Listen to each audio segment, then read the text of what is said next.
You are right, mister Farid, my dear Farid. Machine का क्या फायदा जब चलानी ना आती हो। ये मेरे पास मशीन है ना, ये इसलिए है कि मुझे चलानी आती है। अगर ना चलानी आती हो तो मेरे किस काम की, कोई भी ले लो। ये मुझे चलानी आती है तो इतनी अहम है जी। अगर आप कहें तो मैं चला के दिखाता हूँ। अरे नहीं नहीं नहीं नहीं नहीं नहीं, मुझे मालूम है आपको चलाने आती है ये। तो क्या कहने वाला था आपको कि एक आदमी ने अमेरिकन गन खरीद ली, अब उसे चलानी नहीं आती थी। गया वो जंगल में, गया भी बड़ी गाड़ी में, अमीर था, वहां जाके उसने बंदूक तान ली, अब उसको चलानी नहीं आती थी। क्या करे वो, इधर से करे, इधर से करे, इधर से करे, उसको तो पता नहीं था, कुछ भी पता नहीं था। फरीद साहब इतनी देर में दरख्त के पीछे से एक बड़ा तगड़ा गुरीला निकला। अच्छा। उसने बंदूक छीनकर उसको वो चपेड़े मारी। वो तो फिर मैंने आगे होकर लड़ाई छड़ाई। अच्छा। और उसकी बंदूक वापस लेके दी। गुरीले ने मुझे कहा कि अगर तुम्हारे साथ था तो मुझे पहले बताना था, अगर वो मैं बात ना बीच में ना पड़ता तो लड़ाई बहुत बढ़ गई थी। ये गुरीलों की दुश्मनी बहुत खतरनाक होती है। जी जी। आप यकीन करें, उनकी लड़ाई हो जाए ना तो वो अकेले लड़ने नहीं जाते, चाचा, फुफ्फड़, मासड़, भतीजा, इवन दामाद, उस दिन भतीजा भी काम पे नहीं जाता। जी जी, सब इकट्ठे होकर लड़ने जाते हैं। आपसे बेहतर कौन जान सकता है इसको? वो खाने पीने का खर्चा भी उनमें डाल देते हैं, उनको मार के भी आते हैं। क्या कर रहे हो दुरानी, कुछ खुदा का खौफ खाओ। असल में बात ये है फरीद के यहाँ खानदानों के अंदर, फैमिलीज के अंदर सास जो है ना जी, वो क्या बड़ी खूबसूरत बात है कि सास को ये याद होना चाहिए कि मैं भी कभी बहू थी। बहुत अच्छी बात थी। तो जो बहू है उसे भी ये जहन में रहना चाहिए कि मैंने भी एक दिन सास बनना है। तो बैलेंस करके चलना चाहिए। अगर घर में बहू जिसे बेटी समझना चाहिए जी। अगर वो बच्ची कह रही है कि भाई कोई फलां चीज जो है वो घर की जरूरत है, या वो ले आए तो मेरे काम में आसानी हो जाएगी, तो उसको ताने नहीं देने शुरू कर देने चाहिए, हाथ जरा हौला रखना चाहिए। और फिर मैं समझता हूं कि जिस घर में ये भाई साहब अब्दुल सलाम साहब हो, वहां पे मशीनों से भी अगर काम पूरा हो जाए तो बड़ी बात है। भाईजान वैसे मशीनें इंसान को सुस्त कर देती हैं। तो मामू जान छोड़े ये सुस्ती और किचन खुद संभाल ले जी। वैसे भी अम्मा दुनिया के बेहतरीन शेफ मर्द ही तो हैं। बिल्कुल ठीक है अब्दुल सलाम, संभालो किचन, खुद ही पकाओ और खुद भी खाओ, और अगर कुछ बच जाए तो हमें भी खिला दो। बस फिर पापा हमारे लिए कुछ नहीं बचेगा। वो जो प्लास्टिक के फ्रिज के ऊपर अनानास, सेब, केला लगा है, मामू तो उतार के वो भी खा गए। क्या बदतमीजी है। और भाई वो मैंने साफ करने के लिए उतारे थे, खाने के लिए नहीं उतारे थे। भाईजान उस पर बड़ी मैल चढ़ गई थी।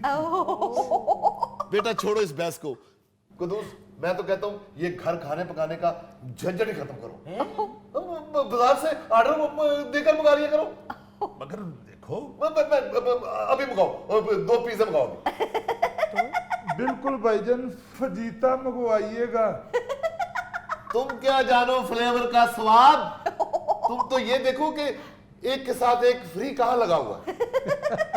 हाँ बिल्कुल, तुम टेस्ट छोड़ो अब्दुल सलाम, तादाद देखो पिज़्ज़ों की। और भाई ये बहस नहीं है, और ना ही फरीद साहब मैंने कभी ये महसूस किया है कि खाना पीना ज्यादा है या कम है।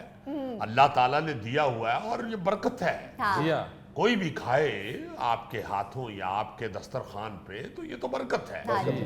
मगर मसला ये है कि घर के मसाइल को मिल के हल करना चाहिए। जी बिल्कुल। अव्वल तो चले एक काम वाली चली गई है तो दूसरी आ जानी चाहिए। और अगर आप चाहते हैं कि घर में हम खुद ही काम कर लें तो फिर सिर्फ बहू का काम नहीं है ये। फिर सारे जो घर में रहते हैं वो सारे आपस में काम बांट लें। जी देखिए किसी नौकर पे भी ऐसे ही बेजा इल्जाम तराशी जो है वो अच्छी बात नहीं है, वो भी इंसान होती है। असल में वाकई उसके नाक में दम किया हुआ था इन लोगों ने, दोनों बहन भाइयों ने। हम लोग भी उसी में शामिल थे। मैं नहीं ये कहता कि हम कुछ कम करते थे, काम ज्यादा था, उस बच्ची बेचारी के ऊपर लोड ज्यादा था। वो छोड़ के चली गई। आप जब काम वाली भी रखते हैं तो फिर आप सारे ही हाथ पांव छोड़ देते हैं कि भाई जो काम वाली है अब सारे काम वही करेगी। बिल्कुल भाई वो एक इंसान है, उसकी भी एक लिमिट है। जी। उस बेचारी के पास भी जितनी सकत है उससे उतना ही काम लेना चाहिए। डैडी, मामू तो उस बेचारी से अपने जूते भी पॉलिश करवाते थे। ओहो, और जूते भी इतने बड़े बड़े। फरीद साहब, इसके एक जूते में बिल्ली बच्चे दे सकती है। झूठ, सफेद झूठ। मैंने कभी उससे जूते पॉलिश नहीं करवाए थे, क्योंकि भाईजान भी किसी भी मुलाजिम को अपने जूतों को हाथ नहीं लगाने देते।